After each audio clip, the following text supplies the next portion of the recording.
Hello everyone. आपल्या 15वा chapter biodiversity conservation and environmental issues 15व्या चॅप्टरच्या ह्या दुसऱ्या लेक्चरमध्ये मी तुम्हा सर्वांचं परत एकदा स्वागत करतो.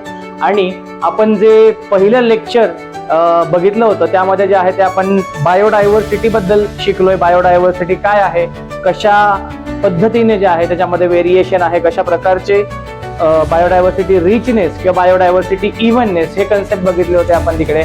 त्याचबरोबर आपण लेवल्स ऑफ बायोडायव्हर्सिटी की जेनेटिक लेवल, स्पेसिस लेवल आणि इकोसिस्टम लेवलवरती बायोडायव्हर्सिटी जी आहे ती कशा पद्धतीने व्हॅरी करते हे पण आपण बघितलं होतं. आणि ह्या लेक्चरमध्ये, या सेकंड लेक्चरमध्ये जे आहे ते आपण बघणार आहोत की ही जी बायोडायव्हर्सिटी जी आहे ती वेगवेगळ्या ठिकाणावरती कशा पद्धतीने जे आहे ते चेंज करते. की फॉर एक्झाम्पल की बाबा आपण इन जनरल अर्थची जिओग्राफी जर का बघितली तर अर्थच्या जिओग्राफीवरती अर्थच्या सेंटरला म्हणजे इक्वेटरच्या आसपास किंवा सेंटर कडून वरती गेलो तर आपण पोलार रिजन्स कडे की तिकडे किंवा एखाद्या हाईट वरती ऑल्टिट्यूड वरती जे आहे ते समुद्र सपाटीपासून कमी अंतरावर पासून ते एकदम उंचीवरती कशा पद्धतीने जे आहे ती बायोडायव्हर्सिटी व्हॅरी करणार आहे.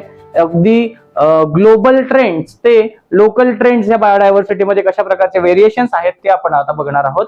तर आपलं जे हेडलाईन आहे, टायटल आहे ते आर्किटेक्चर ऑफ द लाईफ, अर्थात ही जी काही आपण बायोडायव्हर्सिटी बघणार आहोत त्याचं आर्किटेक्चर कशा पद्धतीचं आहे, from global geographical rules to the local biological treasures. जो लोकल बायोलॉजिकल ट्रेजर खजाना आहे तो कशा पद्धतीने व्हॅरी करतं, कशा पद्धतीने त्यात व्हेरिएशन आहेत हे आपण हे बघूयात. तर सगळ्यात अगोदर जे आहे ते हे लाईफ जे आहे अर्थवरती सगळीकडे इव्हनली डिस्ट्रीब्युटेड नाहीये. ओके, अक्रॉस द ग्लोब अर्थवरती जे आहे ती लाईफ इव्हनली डिस्ट्रीब्युटेड नाही. याचा अर्थ काय बाबा, की पृथ्वीवरती जे आहे की सगळीकडे समांतररित्या बायोडायव्हर्सिटी जी आहे ती व्हेरिएशन जे आहे ते सगळीकडे समांतर नाहीये, ती व्हॅरी करते. कुठल्या कुठल्या ठिकाणी जे आहे ते बायोडायव्हर्सिटी जास्त आहे, कुठल्या कुठल्या ठिकाणी जे आहे तिथं कमी आहे. बर, मग मी आता एखाद्या ठिकाणी बायोडायव्हर्सिटी जास्त आहे असं म्हणतो की तिथे वेगवेगळ्या स्पेसिस जास्त असतील, तिथे जनसंख्या जी आहे त्या लोकांची जास्त असेल, तिथं प्लांट जास्त असतील, प्लांट जास्त असतील, अॅनिमल जास्त असतील, अॅनिमल जास्त आहेत, बाकी पण ह्युमन्स पण तिकडे आसपास जे आहेत ते जास्त असू शकतात. पण असं का डिस्ट्रीब्युशन आहे की काही काही ठिकाणी जे आहे ते बायोडायव्हर्सिटी जास्त आहे आणि काही ठिकाणी जे आहे ते कमी आहे? त्याचं कारण असं आहे की ही कॉमन सेन्सची गोष्ट आहे. ज्या ठिकाणी रिसोर्सेस जास्त अवेलेबल असतील त्या ठिकाणी लोकसंख्या पण जी आहे, पॉप्युलेशन पण जी आहे ती जास्त प्रमाणात अवेलेबल असेल तर त्याच्यातलं व्हेरिएशन कसं आहे हे समजून घेण्याच्या अगोदर थोडीशी जिओग्राफी शिकणं आपल्याला इथे गरजेचं आहे. जिओग्राफी कशी शिकायची बरं? जिओग्राफी अशी शिकायची की आपल्याला बेसिक अर्थ बद्दल जी आहे ती थोडीशी माहिती आपल्याला या ठिकाणी पाहिजे. करेक्ट. आपला जो एकदम मस्त असा प्लॅनेट ज्याचं नाव आहे अर्थ, आपली पृथ्वी. करेक्ट. आणि पृथ्वीला इनफॅक्ट आपल्या सगळ्या सोलार सिस्टमलाच ऊर्जा देणारा जो घटक आहे तो आहे सन. करेक्ट. सन कडून जे आहे ते आपल्याला एनर्जी मिळते सूर्यप्रकाशाच्या रूपामध्ये. आणि अगदी बायोच्या पहिल्या लेक्चर पासून कुठल्या पण लेक्चर पासून जे आहे ते सगळ्यात आवडतीचा कॉन्सेप्ट फोटोसिंथेसिस. प्लांट जे आहेत ते फोटोसिंथेसिस करतात, दे आर द प्रोड्युसर्स. आपण जे आहे ते हेटेरोट्रॉपिक आहोत, त्यांच्यावरती डिपेंडेंट आहोत. आपण स्वतःचं अन्न स्वतः बनवू शकत नाही. प्लांट्स जे आहेत ते स्वतःचं अन्न स्वतः बनवू शकतात आणि आपण सगळे अॅनिमल जे आहेत डायरेक्टली इनडायरेक्टली प्लांट्स वरतीच डिपेंडेंट आहोत.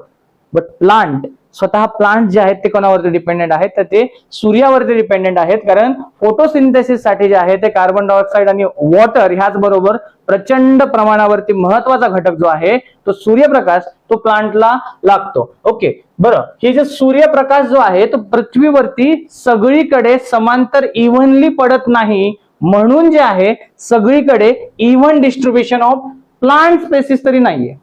कसं काय? अर्थ जी आहे ती 23.5 डिग्री ना अशी टिल्टेड आहे. ओके, 23.5 डिग्री जी आहे ती टिल्टेड आहे. आणि अर्थच्या सेंटर वरून जे आहे ते एक इमॅजिनरी लाईन ड्रॉ केलेली आहे एकदम मधोमधून. त्याला आपण म्हटलंय इक्वेटर, त्याला 0 डिग्री लाईन पण म्हणतात. त्याला काय म्हणायचंय? 0 डिग्री लाईन. बर, हा जो काही सूर्यप्रकाश पडतोय, अर्थ अशी टिल्टेड आहे तुम्हाला म्हटलं, आणि हा पडणारा सूर्यप्रकाश जो आहे तो इकडे अर्थ वरती जो पडतोय तो या ठिकाणावरती जे आहे खूप जास्त प्रमाणावरती सनलाइट जे आहे सेंटरला अर्थच्या जे आहे ती रिसीव्ह होते. मी तुम्हाला काय म्हटलं, अर्थच्या एकदम मधोमधून सेंटर मधून जी इमॅजिनरी लाईन ड्रॉ केली आहे तिला काय म्हटलं आपण, इक्वेटर म्हटलंय. वेअर ऍज इक्वेटरच्या वरच्या साईडला 23.5 डिग्रीवरती दुसरी एक इमॅजिनरी लाईन ड्रॉ केली आहे, तिला म्हटलं आपण ट्रॉपिक ऑफ कॅन्सर. आणि खालची एक तसंच 23.5 डिग्रीवरती अजून एक लाईन ड्रॉ केली आहे, तिला म्हटलं ट्रॉपिक ऑफ कॅप्रिकॉन. करेक्ट.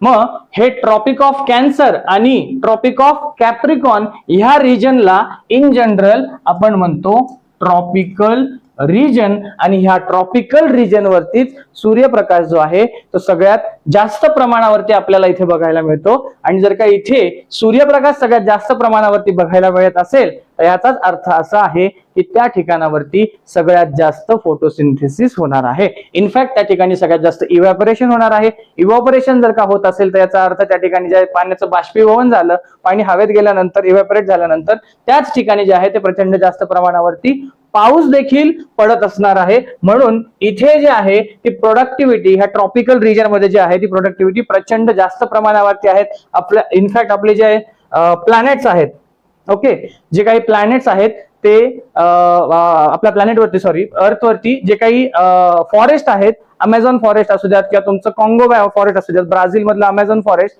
हे ट्रॉपिकल एरियामध्ये येतं. ओके, ट्रॉपिकल रिजन मध्ये येतं. त्यामुळे त्या ठिकाणी जे आहे ते प्रचंड जास्त प्रमाणावरती प्रोडक्टिव्हिटी आहे. आणि त्यामुळेच हा पृथ्वीचा सेंट्रल जो एरिया आहे ह्या ट्रॉपिकल रिजन मध्ये जे आहे ते बायोडायव्हर्सिटी खूप जास्त प्रमाणावरती आहे. त्याचं कारण असं आहे की तिकडे सूर्यप्रकाश पण जो आहे तो जास्त प्रमाणावरती आहे. बर, मग मी तुम्हाला असं म्हटलं की ही जे काही आता आपण म्हटलं की इमॅजिनरी लाईन जी आहे ती ड्रॉ केली होती सेंटर मधून.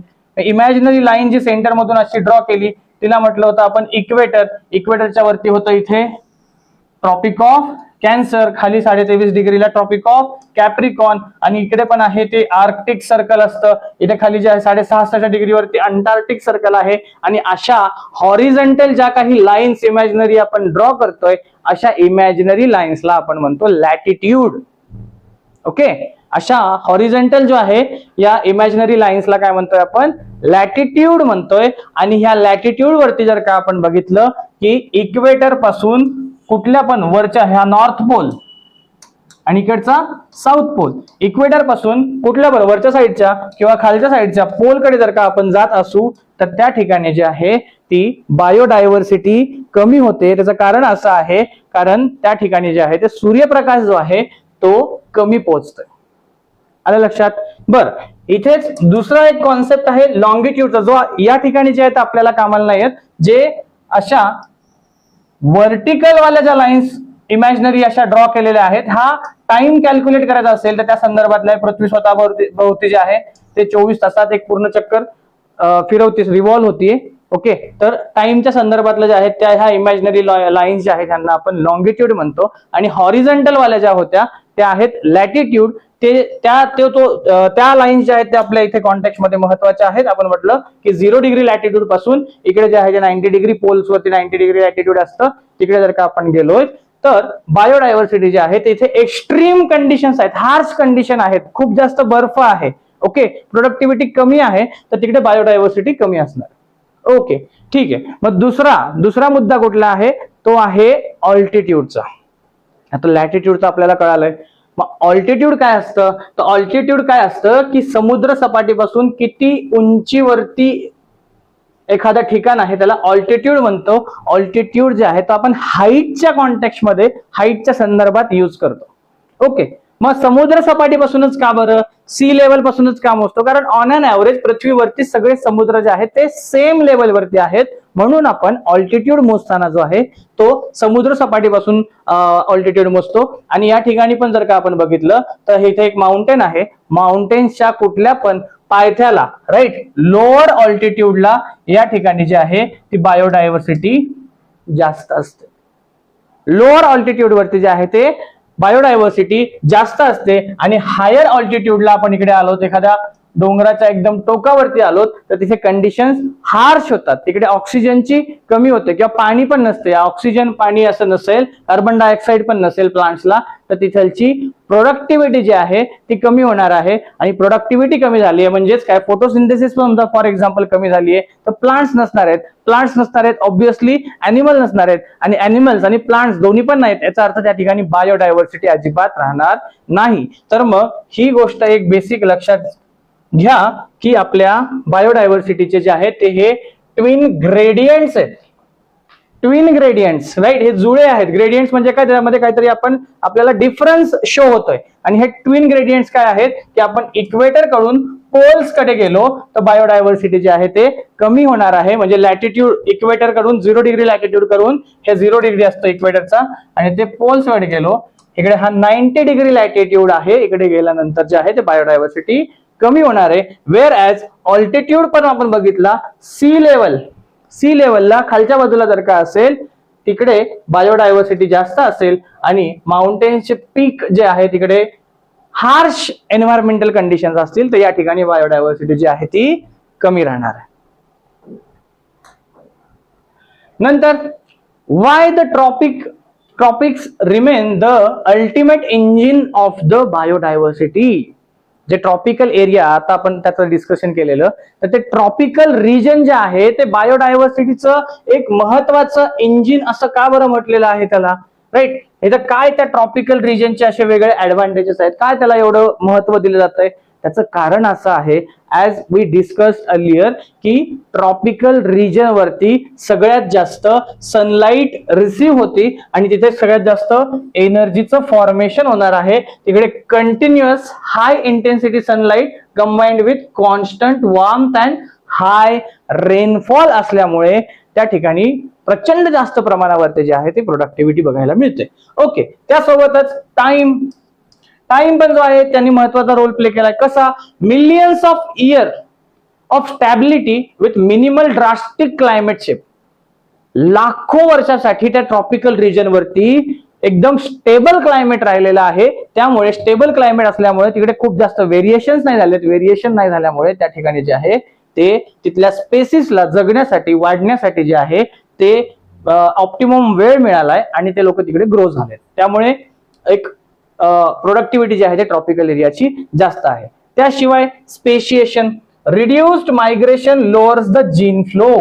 रिड्युस्ड मायग्रेशन म्हणजे काय, आपण मायग्रेट स्थलांतर कधी करतो, की आपल्याला एखादी गोष्ट पाहिजे असेल किंवा एखादा रिसोर्स पाहिजे असेल.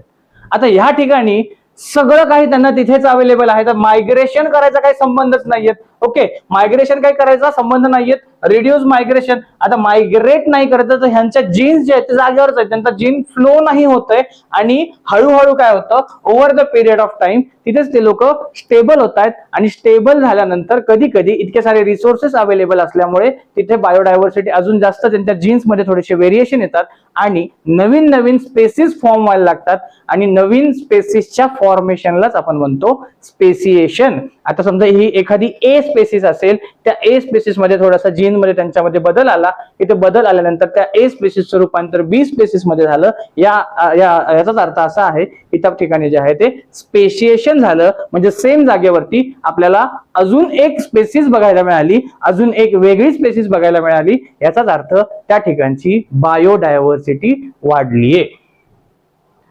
हे सोडून अजून एक कारण, रिसोर्सेस जे आहेत ते अनइंटरप्टेड पूर्ण एवढ्या हजारो वर्षांसाठी त्या ठिकाणी आपल्याला पूर्ण वर्षभरासाठी बघायला मिळतात. It is the tropical evergreen forest. आपण त्याला सदाहरित वन असं म्हणतो. अमेझॉनच्या फॉरेस्टला किंवा कॉंगो बेसिनचं जे फॉरेस्ट आहे की ते ऑलवेज ग्रीन असतं, त्यांना खाय प्यायची, राहण्याची, तिथल्या हॅबिटॅटची, रिसोर्सेसची अजिबात कमी नाहीये. त्यामुळे जे आहे ते अमेझॉनचं रेन फॉरेस्ट जे आहे तिथे खूप जास्त जे आहे ते ट्रॉपिकल एरियामध्ये असल्यामुळे खूप जास्त जे आहे ती प्रोडक्टिव्हिटी अर्थातच बायोडायव्हर्सिटी पण बघायला मिळते. Amazon rain forest stands as the peak result of this undisturb evolutionary conditions.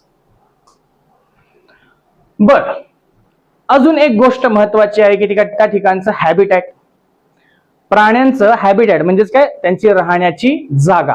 आता ती राहण्याची जागा किती मोठी आहे ह्या गोष्टीवर देखील ही गोष्ट ठरते की त्या ठिकाणची बायोडायव्हर्सिटी जी आहे ती जास्त आहे का मग कमी आहे. The geometry of habitat dictates the species capacity. Okay, तर एक सायंटिस्ट होते, त्यांचं नाव आहे Alexander von Humboldt.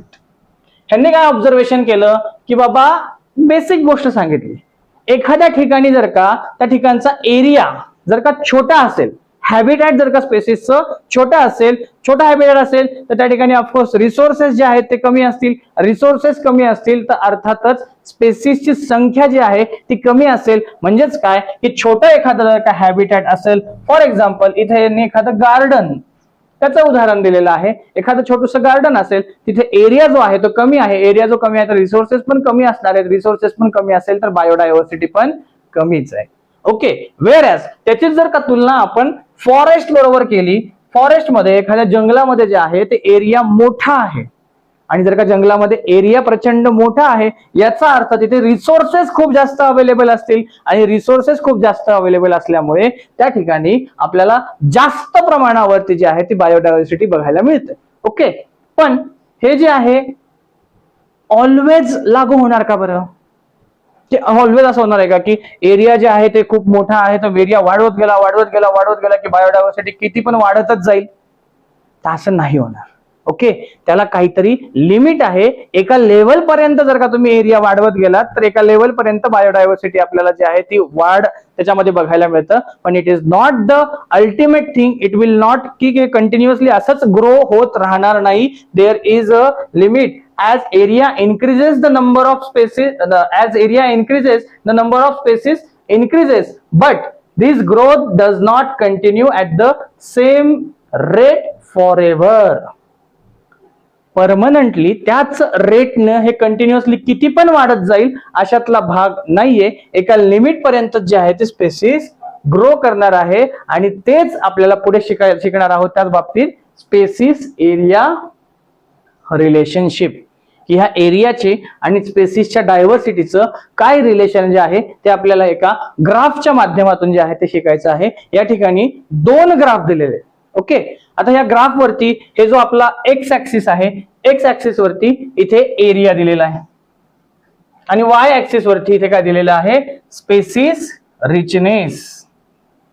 Okay, Y axis वरती काय दिलेलं आहे? Species richness. आता स्पेसिस रिचनेस म्हणजे काय ते आपल्या अगोदरच्या लेक्चर मध्ये आहे, तुम्हाला तिकडे माहित असेल की स्पेसिस रिचनेस म्हणजे काय, किती जास्त डायव्हर्स स्पेसिस त्या एखाद्या ठिकाणी आहेत. आता हा ग्रीन वाला पहिला जो आहे तो ग्राफ कन्सिडर करा की इथे दिसतंय आपल्याला की जसं जसं एरिया इकडे वाढत गेलाय तसं तसं इकडे स्पेसिसची रिचनेस पण वाढत गेली. राईट, इकडे इकडे आपण जसं आलोय, एरिया जसा असा ग्रो करत गेलाय तशी स्पेसिसची रिचनेस पण वाढत गेलीये. पण ती वाढत असलेली स्पेसिसची रिचनेस कुठेतरी एका पॉइंटला जे आहे ती थांबलीये आणि तिथून जे आहे हा ग्राफ असा हॉरिझॉन्टल झालेला आहे. त्याच्या पुढे जे आहे ती स्पेसिस रिचनेस वाढत नाहीये. मी अगोदर पण तुम्हाला म्हणलं की देयर आर लिमिटेशन. एरिया खूपच जास्त वाढलाय, याचा अर्थ खूपच जास्त स्पेसिस आहेत, स्पेसिसची रिचनेस आहे अशातला भाग नाहीये. या ठिकाणी आपल्याला एक फॉर्म्युला बघायला मिळतो. इथे आहे S is equal to CA to the power Z. इथे S चा अर्थ होतो स्पेसिस रिचनेस. S चा अर्थ काय आहे? Species richness. पण C जे आहे, C काय आहे बरं का? C जो आहे तो इथे आहे कॉन्स्टंट. C ला कॉन्स्टंट का घेतलंय? कारण वेगवेगळ्या ठिकाणी वेगवेगळे हॅबिटॅट आहेत. फॉर एक्झाम्पल डेझर्ट आहे, वेटलँड आहे, फॉरेस्ट आहे, रिव्हर आहे, ओशन आहे, असे वेगवेगळे जे काही हॅबिटॅट आहेत तिथे वेगवेगळ्या प्रमाणात जे आहे ते स्पेसिसचं व्हेरिएशन बघायला मिळतं. पण त्यांचा एक कॉन्स्टंट घेतला या ठिकाणी C. आणि A आहे, A म्हणजेच काय? Area. A to the power Z असं दिलेलं आहे. A to the power Z असं का दिलंय? Z is the slope of the line. Z is the slope of the line म्हणजे ही जी काही लाईन दिलेली आहे, ह्या लाईनचा जो काही स्लोप आहे तो म्हणजेच आपली स्पेसिस रिचनेस किती जास्त आहे ते शो करायचा प्रयत्न करते. हा जो एरिया आहे, पर्टिक्युलर एरियामध्ये किती स्पेसिसची रिचनेस आहे ती Z जे आहे ते इंडिकेट करते. हा जो पहिला ग्राफ आहे याच्यावरून आपल्याला लक्षात येतं स्पेसिस एरियाचे रिलेशनशिप, की बाबा एरिया जसा जसा वाढत गेलेला आहे तसं तसे स्पेसिसची रिचनेस पण वाढत गेलेली आहे. पण स्पेसिसची रिचनेस ऑलवेज वाढत नाही गेली आहे, कारण एखाद्या हॅबिटॅट मध्ये जे आहे त्याची कॅरिंग कॅपॅसिटी असती, ह्याच्या पलीकडे जे आहे ते स्पेसिस ग्रो करणार नाही. तो हा पहिला फॉर्म्युला होता, S is equal to CA to the power Z. Okay, बरं हा वाला जो फॉर्म्युला होता हा रिलेटिव्हली सिंपल आहे. जे काही छोटे हॅबिटॅट आहेत त्या ठिकाणी जे आहे स्पेसिसची रिचनेस किती पटीने वाढतीये की किती प्रमाणामध्ये आहे हे कॅल्क्युलेट करण्यासाठी हे थोडंसं सिंपल फॉर्म मध्ये दिलेलं आहे, राईट. पण ज्या वेळेला आपण एखादं जंगल वगैरे बघू की प्रचंड मोठ्या प्रमाणावरचं हॅबिटॅट असेल तर त्या मोठ्या प्रमाणावरच्या हॅबिटॅट मधली स्पेसिस रिचनेस कॅल्क्युलेट करायला ह्यालाच जे आहे ते लॉगॅरिथमच्या फॉर्म मध्ये आपल्याला कन्वर्ट करावं लागतं. ओके, थोडंसं मॅथमॅटिक्स आलंय तर अजिबात घाबरून जाऊ नका. जस्ट एक छोटासा फॉर्म्युला आहे तो लॉजिकली आपण या ठिकाणी समजून घ्यायचा आहे. याचं रूपांतर जे आहे हा s = c(a⁻z) चं त्याच्यात ह्याचं रूपांतर लॉगच्या फॉर्म मध्ये केलंय. लॉगच्या फॉर्म मध्ये का केलंय? कारण इथे जे आहे ते कॉम्प्लिकेटेड खूप जास्त कॉम्प्लेक्स कॅल्क्युलेशन जे आहेत ते इथे सोपे व्हावेत त्यांना सायंटिस्ट लोकांना इथला जो आहे ह्याचा कॅल्क्युलेशन अभ्यास जो आहे स्पेसिस रिचनेस तो करायला सोपं जावं म्हणून आपण लॉग मध्ये कन्वर्ट करतो. तर इथे log s = log c + z log a असं दिलेलं आहे. असं का दिलेलं आहे? कारण इथे लॉगचे जे आहेत ते दोन रूल्स अप्लाय झालेले आहेत. कुठले दोन रूल बरं का? log ab = log म्हणजे दोन रूल आहेत, एक प्रोडक्ट रूल आहे आणि एक पॉवर रूल आहे. प्रोडक्ट रूल म्हणजे काय? गुणाकार. या ठिकाणी जे आहे ते बघा तुम्ही s = c × a, c आणि a चा गुणाकार होतोय म्हणजे प्रोडक्ट होतंय. तर आता प्रोडक्ट रूल मध्ये इथे याचा फॉर्म्युला काय होता? log ab, right. इथे गुणाकार, हे a आणि हे b याचा गुणाकार दिसतंय, राईट. log ab = काय आहे? log a + log b, correct. हे a आहे, हे b आहे, = log a + b या फॉर्म मध्ये आपल्याला इकडे लिहायचंय. म्हणजे इथे हे जे s आहे as it is log s घेतलंय स्पेसिस रिचनेस = इथे c होतं log c असंच घेतलेलं आहे. पण इथे थोडीशी इंटरेस्टिंगली वेगळी गोष्ट काय आहे? इथे जो हा a होता आपला, a ला इथे पॉवर आहे, a ला आहे इथे पॉवर, a ची पॉवर काय आहे? z. आता a ची पॉवर z असेल तर लॉग मध्ये त्याला पण एक नियम आहे, त्याला म्हणतात पॉवर रूल. आणि पॉवर रूल मध्ये तिथे जो आहे तो formula z log a = a⁻z असं जर का असेल, a⁻z जर का असेल तर त्याला z log a असं लिहितात. म्हणून या ठिकाणी जे आहे ते आपण log b च्या ऐवजी किंवा log b जो आहे तो इथे आपण हे a⁻z लिहायचं होतं आणि इथं पॉवर रूल अप्लाय करून a⁻z च्या ऐवजी आपण z log a असं लिहितोय. थोडंसं कॉम्प्लिकेटेड वाटू शकतं, खास करून नॉन मॅथच्या स्टुडंटसाठी. तुम्ही जस्ट हे पाठ करा, रट्टा मारायची गोष्ट आहे की हे वाला सिंपल होतं. s = c(a⁻z) यालाच जे आहे ते लॉगच्या फॉर्म मध्ये कॅल्क्युलेट करायचं असेल तर log s = log c + z log a. आणि या ठिकाणी अजून एक थोडासा बदल होतो. तो बदल असा होतो की हा कर्व वाला जो ग्राफ आहे तो लॉगच्या फॉर्म मध्ये हा ग्राफ स्ट्रेट दिसतो. ओके, चलो. Decoding the z value. z जो होता तुम्हाला म्हटलं की तो स्लोप दाखवत होता. स्लोप दाखवतोय म्हणजे त्याची रिचनेस दाखवतोय, स्पेसिसची रिचनेस दाखवतोय. जर का स्मॉल हॅबिटॅट असेल, स्मॉल रिजन असेल तर हा स्लोप जो आहे तो खालीच असेल, जास्त वरती नाहीये, राईट. इकडे हे एक्स ऍक्सिस होतं, वाय ऍक्सिस वरती स्पेसिस रिचनेस दाखवत होतो. हा स्पेसिस रिचनेस जे आहे तिथे खूप जास्त नाहीये स्मॉलर रिजन मध्ये. तर स्मॉलर रिजन मध्ये त्या ठिकाणी z ची व्हॅल्यू आपल्याला बुक मध्ये दिलेली आहे 0.1 to 0.2. वेअर ऍज जर का एरिया जास्त मोठा असेल, फॉर एक्झाम्पल असे लार्ज कॉन्टिनेंट्स वगैरे असतील, एरिया जो आहे तो खूप जास्त मोठा असेल तर हा z आहे, हा जो स्लोप आहे तो खूप जास्त वरती येईल. आणि इकडे जे आहे ते वाय ऍक्सिस वरती आपल्याला स्पेसिस रिचनेस जी आहे ती जास्त प्रमाणावरती बघायला मिळेल. त्यानंतर diversity is the foundation of ecological stability.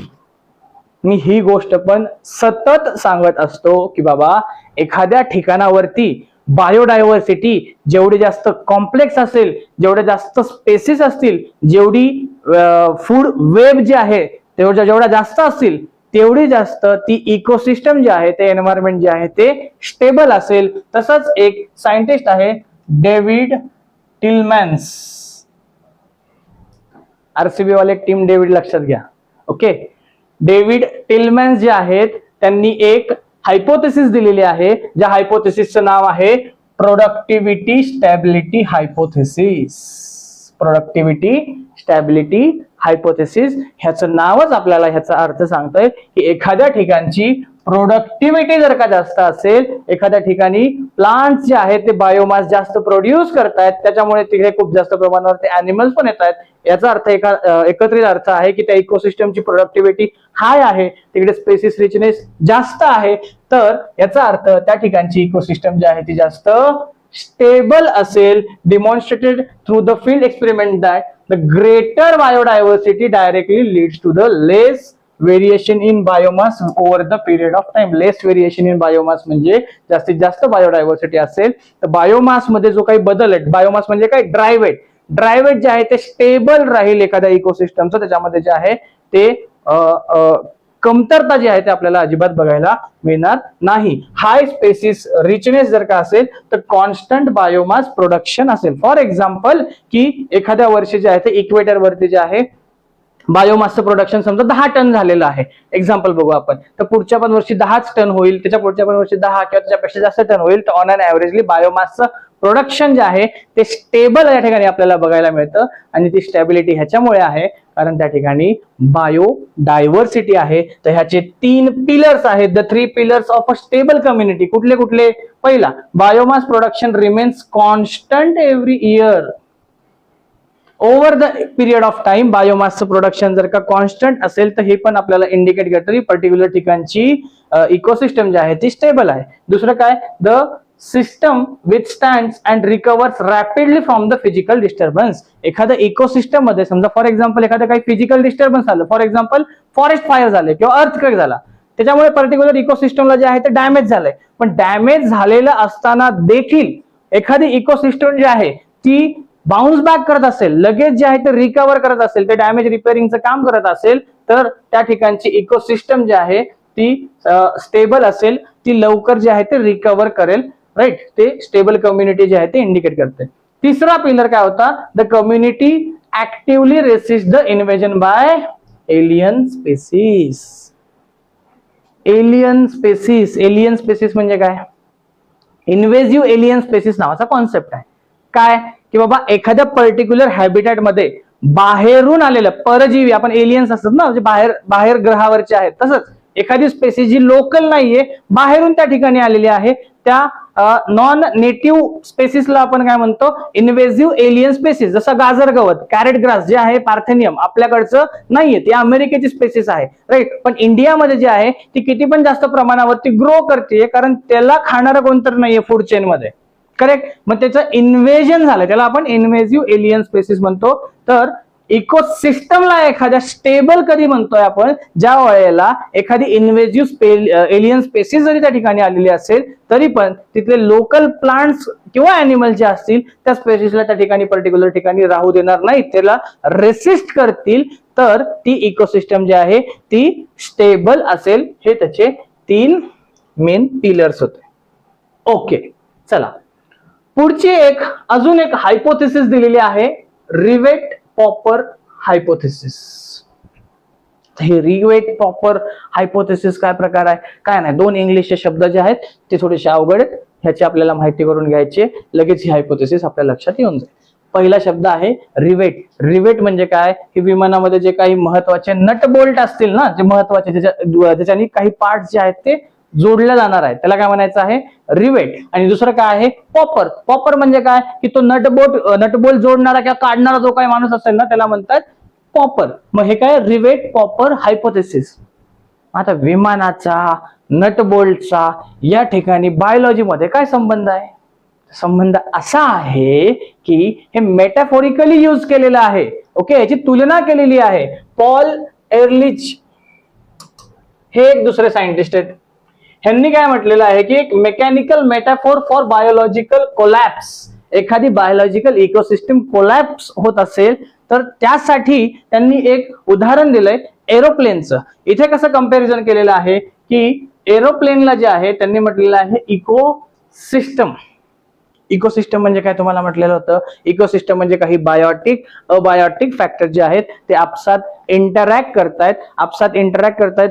आणि त्यांचं एक it is the functional unit of the environment. त्यांनी काहीतरी फंक्शन पण परफॉर्म करतायत आणि ते प्रॉपर. फॉर एक्झाम्पल एखादी रिव्हर आहे, रिव्हर मध्ये मासे आहेत जे की बायोटिक आहे, तिथे ग्रासेस आहेत ते पण बायोटिक आहे, पण पाणी सनलाइट अबायोटिक आहेत. पण हे सगळे एकमेकांच्या सोबत इंटरॅक्ट करून जे आहे ते सिस्टम रन करतायत, त्याला आपण इकोसिस्टम म्हणतो. तर इथे हे एक एन्व्हायरमेंट, एक एरोप्लेन आहे. एरोप्लेन जे आहे ते त्याला इकोसिस्टम असं म्हटलेलं आहे की कारण खूप साऱ्या गोष्टी एकत्र येऊन जे आहे ते एरोप्लेन जे आहे ते उडतंय. ओके, तर एरोप्लेनला या ठिकाणी त्यांनी इकोसिस्टम म्हटलंय आणि जे रिवेट्स, जे नटबोल्ट म्हणलं होतं ते या ठिकाणी त्या इकोसिस्टम मध्ये असलेल्या स्पेसिस, त्यांना जे आहे ते ह्यांनी रिवेट्स म्हटलेलं आहे. मग ह्यांचा इकडे रिलेशन कसं लावलंय की बाबा हे एवढं मोठं एरोप्लेन आहे, एवढ्या मोठ्या एरोप्लेन मध्ये हे जे काही नटबोल्ट लावलेले आहेत, हे काही रिवेट्स लावलेले आहेत, म्हणजे ते हे एवढं मोठं एक इकोसिस्टम आहे. आणि हे नटबोल्ट म्हणजे ह्या इकोसिस्टम मध्ये असलेल्या ह्या काही स्पेसिस आहेत. तर ह्यांचं असं म्हणणं आहे की बाबा जिथे खूप जास्त महत्वाच्या नसतील अशा स्पेसिसचं जर का काही थोड्या अधिक प्रमाणामध्ये एलिमिनेशन होत असेल तर लगेच आपल्याला त्याचा काही इम्पॅक्ट जाणवणार नाही. पण काही एकदम महत्वाच्या की स्पेसिस जर का असतील, फॉर एक्झाम्पल नटबोल्ट जे आहे ते इकडले तिकडले कुठल्या कॅबिन मधले एखाद दुसरा नटबोल्ट निघाला तर खूप जास्त एरोप्लेन वरती इफेक्ट होणार नाही. पण एरोप्लेनच्या विंग्स मधले जे अतिशय महत्वाचे रिवेट जे आहेत इथले जर का एखाद दुसरे निघाले, म्हणजेच इकोसिस्टम मधली एखादी महत्वाची की स्पेसिस जर का निघत असेल तर एंटायर इकोसिस्टम कोलॅप्स होईल. लाईकवाईज एरोप्लेन मधल्या विंग्स मधले जर का रिवेट निघून गेले तर एरोप्लेन पूर्ण कोलॅप्स होण्याची शक्यता आहे. तसंच यांचं असं म्हणणं रिवेट पॉपर हायपोथेसिस मध्ये की बाबा इकोसिस्टमची एखादी महत्वाची स्पेसिस जर का निघून गेली तर एंटायर इकोसिस्टम जे आहे ती कोलॅप्स होऊ शकतं. And ecosystem can survive the loss of few minor species. या छोट्याशा ज्या आहेत मायनर स्पेसिस आहेत त्यांचं लॉस इकोसिस्टम जे आहे ते सर्व्हाइव्ह करू शकतं. But however all species are not of equal importance. Removing keystone species, प्रचंड महत्वाच्या ज्या काही कीस्टोन स्पेसिस असतील, फॉर एक्झाम्पल यांनी विंग्स मधले रिवेट्स त्याच्यासोबत याचं रिलेशन लावलंय, कॉजेस सडन कॅटास्ट्रॉफिक म्हणजे एकदम विध्वंसक failure of natural cycle, energy flow and food waves. Okay, म्हणून जसे टायगर वगैरे आहे, आपण सेव्ह टायगर म्हणतो, ही एक कीस्टोन स्पेसिस आहे, प्रचंड महत्वाची स्पेसिस आहे. म्हणून त्यांचं संवर्धन जे आहे, त्यांचं संवर्धन करणं, त्यांचं कन्झर्वेशन करणं, त्यांचं प्रोटेक्शन करणं अतिशय महत्वाची गोष्ट आहे. ओके, तर आता आपण आलोय global inventory and India's disproportionate wealth. Global inventory, inventory म्हणजे काय, लिस्ट, सूची. ओके, की जगामध्ये आणि जगाच्या तुलनेत इंडियाकडे काय त्याच्या तुलनेत काय वेल्थ आहे, काय संपत्ती आहे, काय नैसर्गिक संपत्ती आहे, आपण त्याचं कंपॅरिझन जे आहे ते या ठिकाणी बघणार आहोत. पहिल्यांदा बघूयात ग्लोबल पिक्चर कशी आहे. तर 1.8 मिलियन डॉक्युमेंटेड स्पेसिस आहेत जगभरात. 1.8 मिलियन म्हणजे जवळपास 18 लाख प्लांट्स आणि अॅनिमल्स आणि अदर ऑर्गॅनिझम्स ज्या आहेत त्या स्पेसिस डॉक्युमेंटेड केलेल्या 18 लाख वेगवेगळ्या स्पेसिस. ओके, मग या 18 लाख मध्ये पण सगळ्यात जास्त ज्या आहेत ते कुठल्या आहेत, अॅनिमलच्या स्पेसिस आहेत. ओके, सगळ्यात जास्त ज्या आहेत त्या अॅनिमलच्या स्पेसिस आहेत. दॅट टू अॅनिमल्स मध्ये पण इन्सेक्ट्स जे आहेत त्यांचा खूप जास्त स्पेसिस आहेत, त्यांच्यामध्ये खूप जास्त व्हेरिएशन जे आहे ते आपल्याला बघायला मिळतं. ओके, बट ह्या कशा आहेत, डॉक्युमेंटेड स्पेसिस. डॉक्युमेंटेड म्हणजे त्यांचा अभ्यास झालेला, जे नोट डाऊन करून ठेवलेले आहेत. पण एक सायंटिस्ट आहेत रॉबर्ट मे साहेब असं म्हणतात की बाबा 1.8 मिलियन तर तुम्ही फक्त डॉक्युमेंट केलेले आहेत, पण ह्यांच्या म्हणण्यानुसार जगभरात जे आहेत ते 7 मिलियन म्हणजे 70 लाख वेगवेगळ्या स्पेसिस आहेत. मी संख्या नाही सांगत आहे प्लांटची किंवा अॅनिमल्सची, मी वेगवेगळ्या स्पेसिस म्हणजे एक टायगर, एक हत्ती, एक कॅमल, असे हे वेगवेगळ्या स्पेसिस आहेत.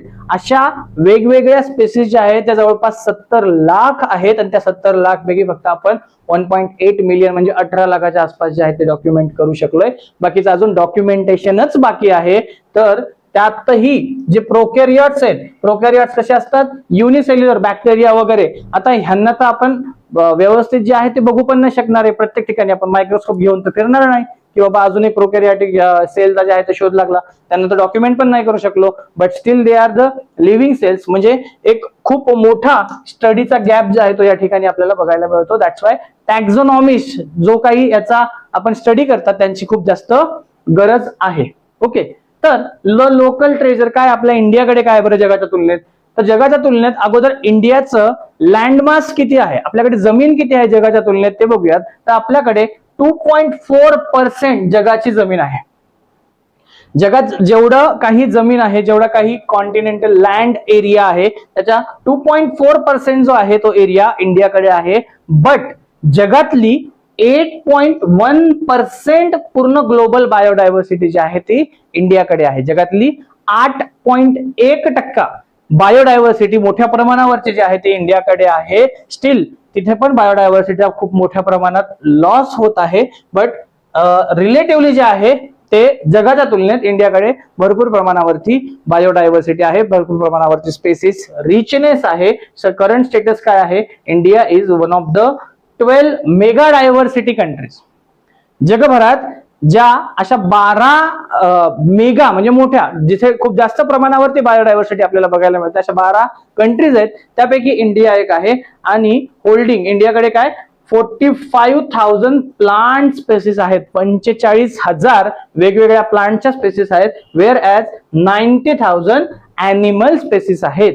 ॲनिमलच्या ज्या आहेत, प्राण्याच्या ज्या आहेत, त्या 90,000 स्पेसिस आहेत. याचा अर्थ प्लांट्स पेक्षा ॲनिमल्सच्या व्हरायटीची संख्या जी आहे ती जास्त आहे.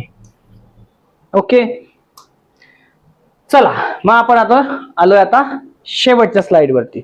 शेवटच्या स्लाइडवरती एक अंबोली घाटातली केस स्टडी दिलेली आहे.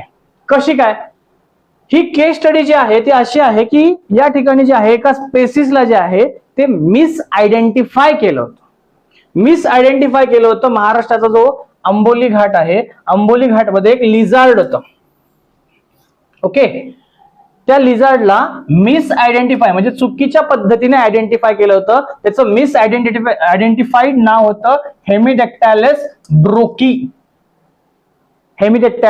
ब्रोकी. बट एका मॉडर्न डीएनए प्रोफाइलिंगने आणि morphological study of scales and glands एक सायंटिस्ट होते ज्यांचं नाव आहे डॉक्टर वरद गिरी, यांनी याचा अभ्यास केला ह्या पर्टिक्युलर स्पेसिसचा. आणि त्यांनी हे प्रूव्ह केलं की बाबा हे तुम्ही ज्याला हेमिडेक्टायलस ब्रोकी म्हणताय, ही स्पेसिस जी आहे ती हेमिडेक्टायलस ब्रोकी नाहीये, ही एक नवीन स्पेसिस आहे. तुम्ही त्याला मिस आयडेंटिफाय केलं होतं. आणि मग यांनी जो काही त्याची डीएनए प्रोफाइलिंग केली होती, त्याच्या स्केल्सचा अभ्यास केला, ग्लँड्सचा अभ्यास केला, आणि त्यांनी सांगितलं की ही पर्टिक्युलर स्पेसिस जी आहे ती इंडियामध्ये एक्झिस्टच नाही करत, बट अंबोली घाटामध्ये जी आहे ती पर्टिक्युलर स्पेसिस जी आहे ती आपल्याला बघायला मिळते. आणि म्हणून जे काही टॅक्झोनॉमिस्ट असतात, जे एखादी नवीन स्पेसिस आयडेंटिफाय करतात, त्यांना त्या स्पेसिसला नाव द्यायचा अधिकार असतो. आणि म्हणून ह्या मिस आयडेंटिफाईड स्पेसिसचं नाव बदलून हेमिडेक्टायलस ब्रोकीचं नाव बदलून त्यांनी नवीन नाव दिलं. नवीन नाव इज हेमिडेक्टायलस